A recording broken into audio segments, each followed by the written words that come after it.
So, hello everyone. Hello sa lahat. Good morning sa inyong lahat. Ako ay maaga ako nagawa ng aking video kasi gusto kong ipaalam sa inyong lahat na kailangan pala natin i-on ang ating settings sa Messenger.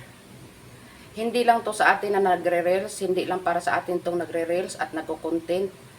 Itong video na ito guys ay napapanood ko sa aking base, sa aking pagre-research at natutuklasan ko po isang malawakang Facebook creator na million views na rin din siya guys at marami na rin taga-subaybay sa kanya.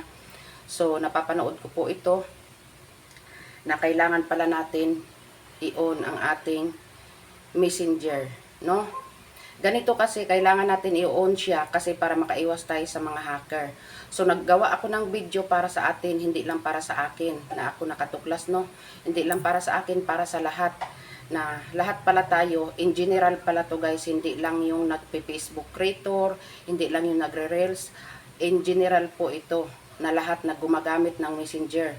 So para makaiwas tayo sa mga hacker, tapos yung tumatawag sa atin na nag-video call, tapos hindi maganda ang mga pinapakita sa atin, yung mga nagsisend sa atin ng link, maa-alert po tayo kasi i-alert po tayo ni Meta kung sino yung nagsisend sa atin at sino yung mga hacker.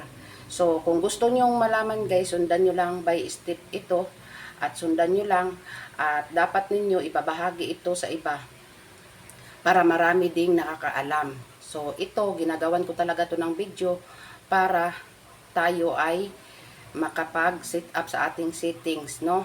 Kung gusto nyo, kung naniniwala kayo, nasa inyo na yan kung ayaw nyo maniwala. Pero ito, binabahagi ko to sa inyo, hindi lang para sa akin, sa lahat ng gumagamit ng Messenger. So, importante ito guys, na ibahagi sa iba para malaman din nila. So, ito, papanoorin nyo.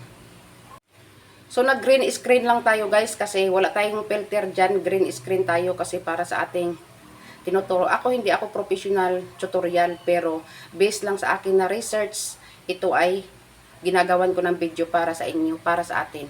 So napapansin nyo dyan sa gilid na yan, ayan may tatlong dot, yung may pula doon, pindutin nyo yan. Tapos pag pindot nyo dyan, pupunta tayo dito.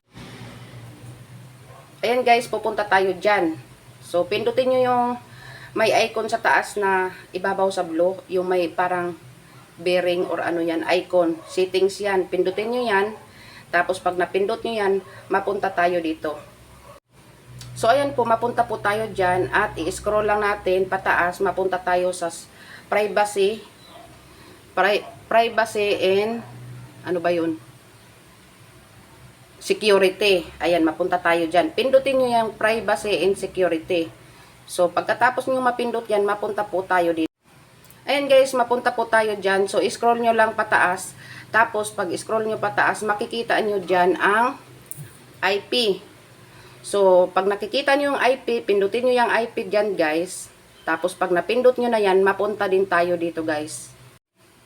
So, ayan, kung mapapansin nyo yan, napunta tayo. Nung napindot natin ang IP, mapunta po tayo dyan. So, nakita nyo yan, naka-on ang aking, kasi sinisit ko nga yan guys. So, kung nakita nyo yan, dyan, i-on nyo yan. Kailangan naka-blue yan.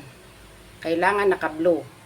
So yan guys, ang ibig sabihin yan sa IP na yan, kapag may tumatawag sa atin, nagbe-video call, matitrace yan ni Meta.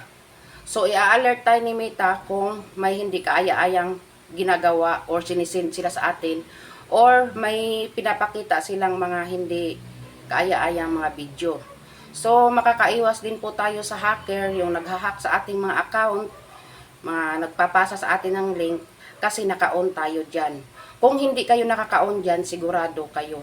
Kaya, it's up na sa inyo kung hindi nyo gagawin yan. Kung nagustuhan nyo ang aking video, ginagawa ko to para sa kalahatan in general po, na lahat ng gumagamit ng Messenger. Kung nagustuhan nyo ang aking video, ibahagi nyo po para marami pong makakaalam. So, maraming salamat guys.